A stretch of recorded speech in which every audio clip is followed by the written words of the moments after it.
Everyone, welcome back to my channel. In this video, I am going to show you how to dropship products from 1688 to your Shopify. So we are going to use here CJ Dropshipping, so they act as your sourcing and fulfillment agent. So here guys, you need to go to cjdropshipping.com and log in. Then you just need to click on sourcing in the top menu. There you just need to paste the 1688 product link and fill out the details like the product name, quantity, and then the shipping country.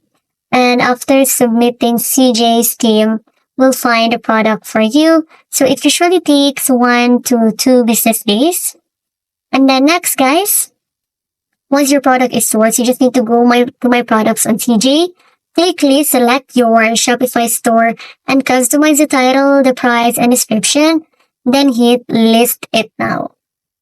And there you can even track orders in real time under the orders, guys.